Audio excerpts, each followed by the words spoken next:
नमस्कार। आप सभी का स्वागत है हमारे YouTube channel Kautilya study zone में। आज हम इस वीडियो में एचटेट पीजीटी हिस्ट्री के एक महत्वपूर्ण टॉपिक फ्रांसीसी क्रांति पर डिस्कस करेंगे। हम इस टॉपिक के महत्वपूर्ण पॉइंट जो हैं वो वन लाइनर में डिस्कस करेंगे। तो आइए वीडियो शुरू करते हैं। बास्तिल का दुर्ग कहाँ स्थित है? तो बास्तिल का दुर्ग कहाँ है? फ्रांस में। बास्तिल के दुर्ग का पतन कब हुआ था? तो ये पतन हुआ था 14 जुलाई 1789 को। बास्तिल के दुर्ग का लोगों की घृणा का केंद्र होने का प्रमुख कारण क्या था? तो बास्तिल के दुर्ग का सम्राट की निरंकुश शक्तियों का प्रतीक होना इसके लोगों के जो घृणा का केंद्र बना हुआ था। लुई 16वां फ्रांस का शासक कब बना? तो ये शासक बनता है 1774 में। लुई 16वां किस वंश से संबंधित था? तो ये वंश था बुर्बो वंश से। लुई 16वें का विवाह किसके साथ हुआ था? तो इसका विवाह हुआ था मेरी एंतोआनेत के साथ। फ्रांस के वित्तीय संसाधनों के नष्ट होने का प्रमुख कारण क्या था? तो प्रमुख कारण था कि जो फ्रांस है वो लंबे समय तक युद्धों में उलझा हुआ था। लिब्रे क्या है? तो लिब्रे क्या थी? मुद्रा। बास्तिल दुर्ग के पतन के समय उसमें कैदियों की संख्या कितनी थी? तो इसमें 7 थी कैदियों की संख्या। पादरी वर्ग को प्राप्त सबसे महत्वपूर्ण विशेषाधिकार क्या था? तो पादरी वर्ग को जो विशेषाधिकार मिला हुआ था कि राज्य को दिए जाने वाले करों में इसको छूट दी गई थी, अर्थात पादरी वर्ग को कोई भी कर नहीं देना पड़ता था। चर्च द्वारा किसानों से वसूला जाने वाला धार्मिक कर क्या कहलाता था? तो यह कहलाता था टाइद। क्रांति पूर्व फ्रांसीसी समाज में सत्ता में सामाजिक हैसियत को अभिव्यक्त करने वाली श्रेणी क्या कहलाती थी? तो वो कहलाती थी एस्टेट। राज्य को सीधा अदा किया जाने वाला कर क्या कहलाता था? ये कहलाता था टाइल।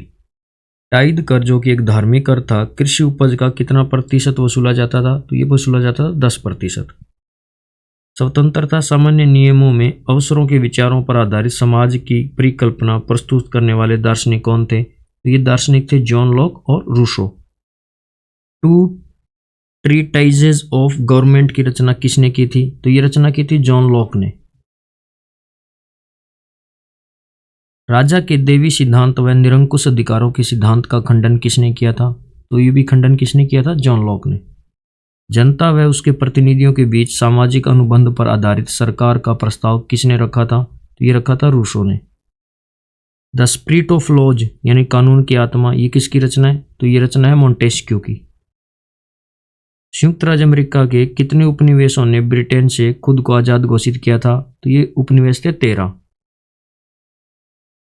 एक राजनीतिक संस्था जिसमें तीनों स्टेट अपने अपने प्रतिनिधि भेजते थे क्या कहलाती थी? वो कहलाती थी एस्टेट जनरल।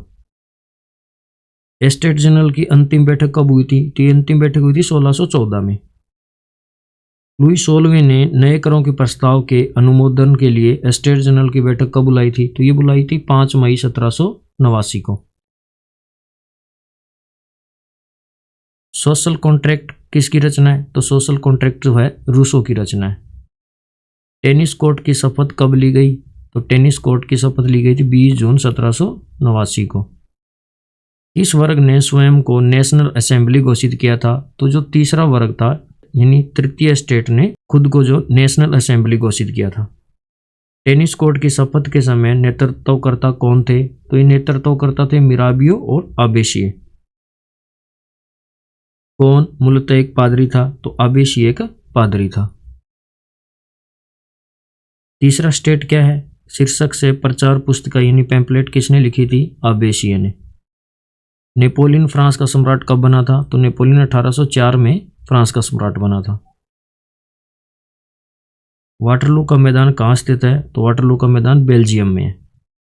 वाटरलू का युद्ध कब हुआ था? वाटरलू का युद्ध 1815 में।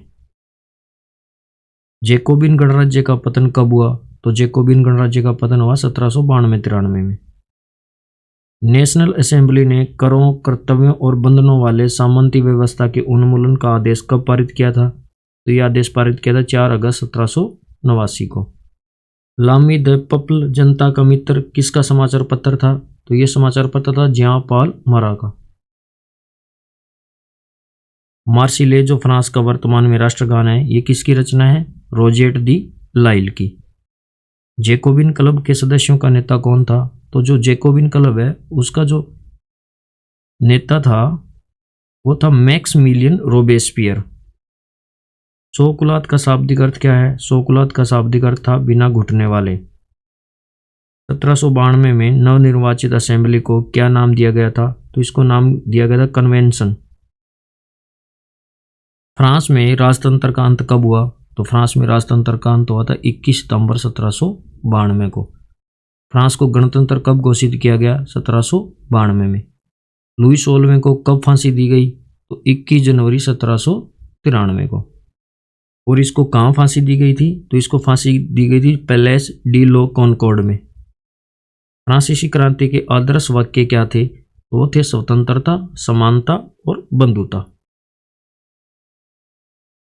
आतंकराज के दौरान किसने नियंत्रण व दंड की सख्त नीति अपनाई थी? तो ये नीति अपनाई थी रोबेस्पियर ने। बास्तिल के दुर्ग के पतन के बाद अस्तित्व में आया सबसे महत्वपूर्ण कानून कौन सा था? तो ये कानून था सेंसरशिप की समाप्ति। वाटरलू का युद्ध जिसमें नेपोलियन की हार हुई थी कब हुआ था? 1815 में। तो इस वीडियो में इतना ही। वीडियो आपको कैसी लगी कमेंट करके ज़रूर बताएं। अगर चैनल को सब्सक्राइब नहीं किया है तो चैनल को सब्सक्राइब कीजिए। Thank you.